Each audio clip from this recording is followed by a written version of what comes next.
Students, आज हम आपको जो बताने जा रहे हैं वो बता रहे हैं रिप्रोडक्टिव हेल्थ यानी जन्म स्वास्थ्य चैप्टर नंबर 4 में।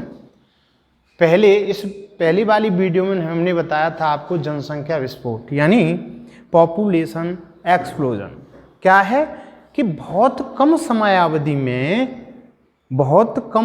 समयावधि में जनसंख्या की जो तीव्र वृद्धि होती है उसे हम जनसंख्या विस्फोट कहते हैं। जनसंख्या विस्फोट किसी भी देश के लिए हानिकारक होता है। उसी क्रम में हमने आपको पहले वीडियो में बता चुके हैं कि विश्व में जनसंख्या के आधार पर चीन सबसे बड़ा देश है, दूसरे नंबर पर आपका भारत आता है। और जनसंख्या विस्फोट के ऐसे क्या क्या रीजन्स हैं जिनके कारण जो है जनसंख्या विस्फोट हो रहा है। आज के टॉपिक में हम जनसंख्या विस्फोट के कारणों के बारे में जानेंगे। जनसंख्या विस्फोट के कौन कौन से कारण हैं जिनके कारण जो है जनसंख्या विस्फोट हो रहा है। देखो, तीव्र जनसंख्या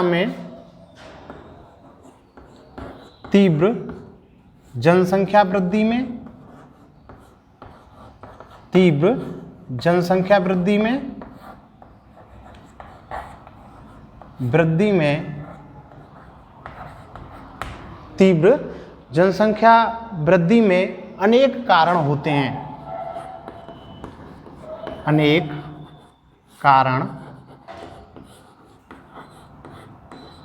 हैं। नंबर 1, सबसे इसके कारण कोई एक नहीं हो सकता, कारण कई होते हैं। जैसे एक होती है मृत्यु दर, किस रेशो से बच्चे बुजुर्ग मर रहे हैं, और एक होता है जन्म दर, किस रेशो से जो है जन्म ले रहे हैं।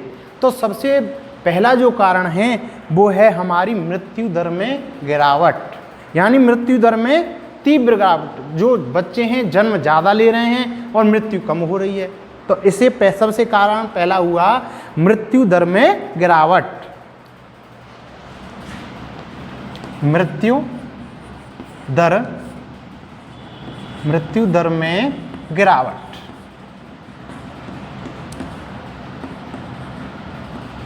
मृत्यु दर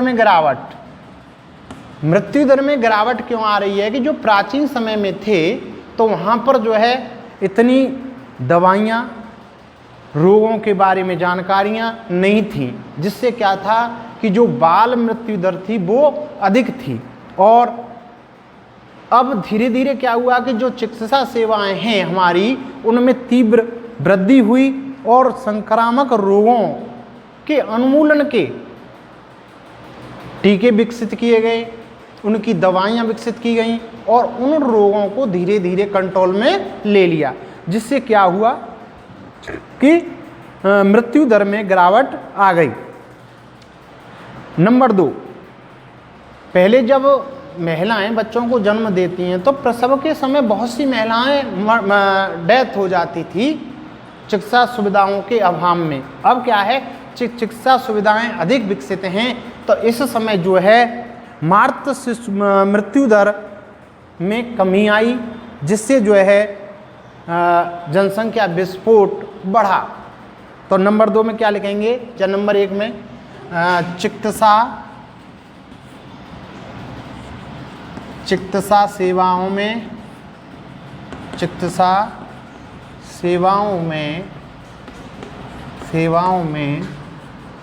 तीव्र वृद्धि के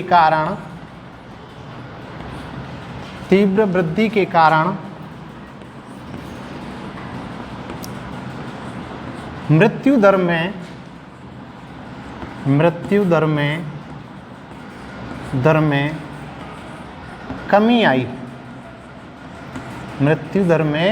कमी आई। जिससे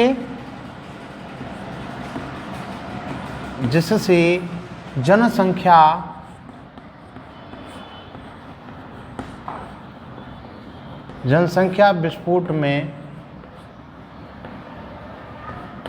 जनसंख्या विस्फोट में वृद्धि हुई।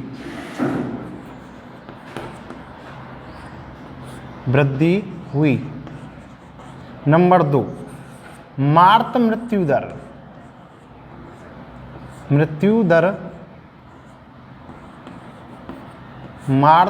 दर में कमी।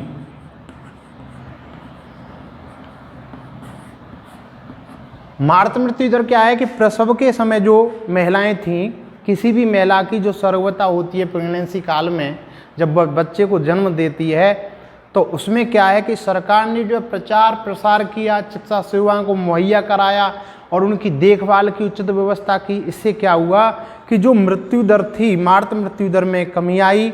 और महिला जब बच्चे को जन्म देती है, यदि उसके 42 दिन के अंदर उस महिला की मृत्यु हो जाती है तो उसे हम मार्त मृत्यु दर कहते हैं। तो मार्त मृत्यु दर में कमी आती है। किसी महिला की जो सर्वगता होती है, प्रसव काल होता है, उसके 42 दिन की अवधि में यदि महिला की मृत्यु हो जाती है तो उसको इसके अंतर्गत शामिल करते हैं। तो नंबर 3 में हम बताएंगे, पहले क्या था कि शिशु मृत्यु दर भी अधिक थी। अब क्या हुआ, धीरे धीरे जैसे जैसे विकास हुआ। नंबर 3, शिशु मृत्यु दर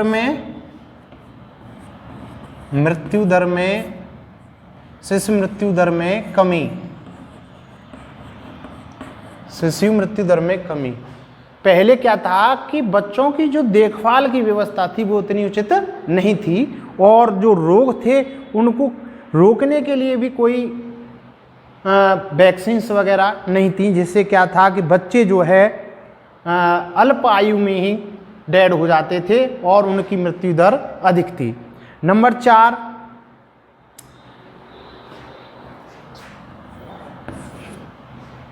एक जो देश में जनन आयु के लोगों की संख्या में तेजी से वृद्धि हुई, ऐसे संख्या में वृद्धि हुई जो जनन करने योग्य थे। तो नंबर 3 में लिखेंगे जनन आयु के लोगों की, जनन आयु के लोगों की संख्या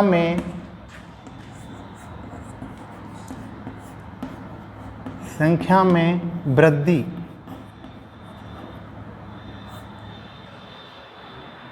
जैसे जैसे संख्या बढ़ती गई उस हिसाब से क्या हुआ कि जो जनन संख्या वृद्धि थी वो इन कारणों से बढ़ती गई। ये जो 4 कारण हैं ये जनसंख्या विस्फोट के प्रमुख कारण हैं। तो पहले में हमने आपको बताया कि मृत्यु दर में गिरावट आई, चिकित्सा सेवाओं की तीव्र दिशा में वृद्धि हुई, आधुनिक सुविधाओं से विज्ञान के विकास के साथ साथ दवाओं का विकास हुआ, और जिससे क्या है जनसंख्या विस्फोट में और वृद्धि हुई। दूसरी, प्रसव के समय महिलाओं की जो मृत्यु दर अधिक थी उसमें कमी आई। नंबर 3, और उससे क्या हुआ कि जो हमारे बच्चे जन्म लेते हैं शिशु मृत्यु दर में भी कमी आई। नंबर 4, जनन आयु के लोगों की संख्या में ऐसे लोगों की संख्या बढ़ी जो जनन करने के योग्य थे। भारत में जो विश्व की जनसंख्या है उसका लगभग 2.4% है भारत में जनसंख्या, और जनसंख्या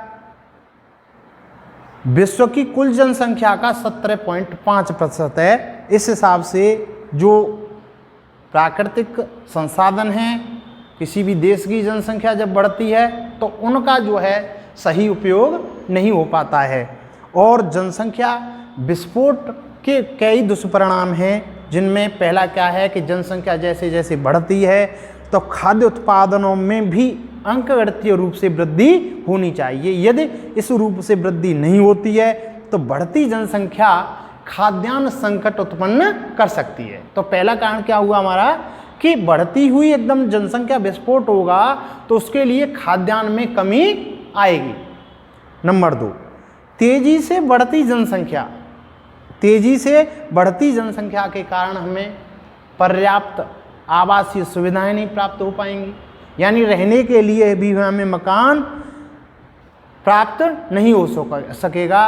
और तुम जानते ही हो कि सभी जीवों में रोटी, कपड़ा और मकान, इसके लिए सदैव ही संघर्ष होता रहता है। तो दूसरा कारण क्या है कि तेजी से बढ़ती जनसंख्या के कारण हमें आवासीय सुविधाएं और प्राप्त नहीं होंगी। नंबर 3, भौतिक संसाधन और वस्त्रों की कमी उत्पन्न हो सकती है। ये हम जो वस्त्र पहनते हैं, जनसंख्या बेसाब यानी बहुत तीव्र गति से ऐसे ही बढ़ती गई, तो इस हिसाब से ये जो है हमारे लिए नुकसानदायक है। नंबर 3, बढ़ती जनसंख्या, जैसे आपने देखा है कि ट्रांसपोर्ट ले लें, रेल ले लें, कहीं भी ले लें, कितनी जनसंख्या है, हर समय आप देखते होंगे लाइन लगी रहती है। तो उससे क्या है कि जो जीवाश्मी ईंधन है, जैसे आपका पेट्रोल है, डीजल है, इनका जो है दोहन तेजी से बढ़ता जाएगा। तो एक दिन ऐसा आएगा कि ये इनका नवीनीकरण तो नहीं होता, ये अनवीनीकरण होते हैं। तो इस हिसाब से जो जनसंख्या विस्फोट है वो हमें तीसरे रूप में क्या है कि जो ट्रांसपोर्ट सिस्टम है, आपके पेट्रोल डीजल हैं, इनका दोहन होगा। उससे क्या है कि ये जो है हमारे प्रदूषण उत्पन्न करेंगे। और नंबर 4, जनसंख्या विस्फोट किसी भी देश की जो विकास दर होती है उसको भी मंद यानी कम कर देता है। जनसंख्या विस्फोट विकास की गति को मंद कर देता है। किसी भी देश की जनसंख्या यदि बढ़ रही है तो ये समझ लो कि उस देश का जो विकास है वो कम होता जा रहा है। जनसंख्या, आप देख रहे हैं कि जनसंख्या वृद्धि से बेरोजगारी, जनसंख्या वृद्धि से बेरोजगारी भी बढ़ेगी। क्यों कि जैसे जैसे बेरोजगार बढ़ेंगे, नौकरियों की संख्या कम होगी, उससे बेरोजगारी भी बढ़ेगी। और नंबर आगे का है कि जो प्रति व्यक्ति आय होती है उस प्रति व्यक्ति आय में भी कमी आएगी। इस प्रकार से आप लोग जनसंख्या विस्फोट के दुष्परिणामों को लिख सकते हैं। कोई समस्या हो तो बताएं।